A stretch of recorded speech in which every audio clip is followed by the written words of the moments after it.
In 2018, I participated in an excellent conference in the Czech Republic on the topic of key words in Dickens. A book based on that event is currently with the publishers, and I'll let you know as soon as it becomes available. Since then, however, I've been giving some thought to this question. If you had to summarise Charles Dickens in just one word taken from his works, what would that word be? Seriously, think about it.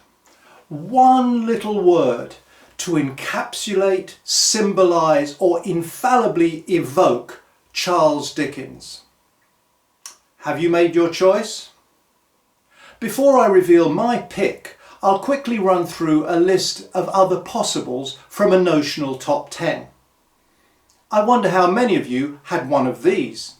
Friend, tale, heart, Christmas, times, life, fog, London, adventures. All of them, you might note, are nouns, with two of them being proper. A festival or a season, Christmas, and a place, London. However, the word that I have chosen to most fully represent Dickens is not a noun or even a verb, but rather a comparative adjective, and in the context in which it is most famously uttered, most definitely a four-letter word.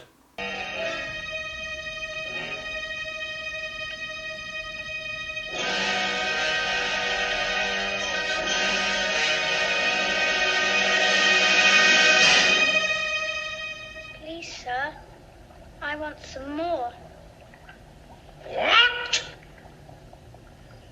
Please, sir, I want some more. Yes, Oliver Twist asking for more. That scene being taken from the 1968 musical adaptation, Oliver. Many people who have never read a word of Dickens, yes, not one word, would still recognise the allusion, identifying both the novel and the novelist through the monosyllabic more. So, let's take a look at this word in a little more detail. More is more than some, but what Oliver and his fellow starvelings want is some more, an extra portion to supplement their meagre allowance of thin gruel. This is interpreted by the workhouse authorities as a toxic combination of gross ingratitude, greed, impertinence, and an affront to the entire system. As a direct result of daring to utter the word, Oliver is offered up as an apprentice, with a reward of £5 for any employer willing to relieve the parish of this unwanted specimen of boyhood. Please, sir, I want some more. Time for another question. In the iconic scene from the novel, to whom does Oliver address his request for more? My guess is that many of you, including serious Dickens fans, will have answered Mr. Bumble, but unfortunately that's the wrong answer, and Bumble wasn't even present. Oliver's humble petition was actually addressed to the unnamed master, as a close reading of the text clearly shows. Oliver rose from the table and, advancing, basin and spoon in hand, to the master, said, somewhat alarmed at his own temerity, "Please, sir, I want some more." The master was a fat, healthy man, but he turned very pale. He gazed in stupefied astonishment on the small rebel for some seconds, and then clung for support to the copper. The assistants were paralysed with wonder, and the boys with fear. "What?" said the master at length, in a faint voice. "Please, sir," replied Oliver, "I want some more." The master aimed a blow at Oliver's head with the ladle, pinioned him with his arms, and shrieked aloud for the beadle.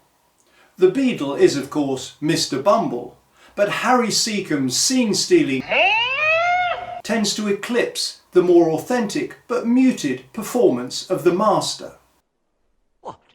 It's interesting to note that Dickens himself was often referred to simply as the master. So let's see what happens if we cast Dickens in that role and what the request for more might signify. When Dickens started writing Oliver Twist, he had not quite completed the serialization of his first great success, the Pickwick Papers, and the two books, both issued in monthly instalments, progressed side by side, with Dickens devoting a fortnight each month to these very different works. Pickwick is almost entirely a comic work, and the public loved it, clamouring for more. Dickens even considered extending the book beyond its originally scheduled 20 monthly parts to satisfy the ongoing public demand, but finally decided to quit while he was ahead. Instead, he offered the public a far more sombre, disturbing work, addressing a number of societal evils and abuses. The public wanted more, but rather than being given good humour, they were sent out into the world, along with Oliver Twist and his empty begging bowl, to negotiate a precarious path through the London criminal underworld. Dickens did indeed give his reading public more of what they craved.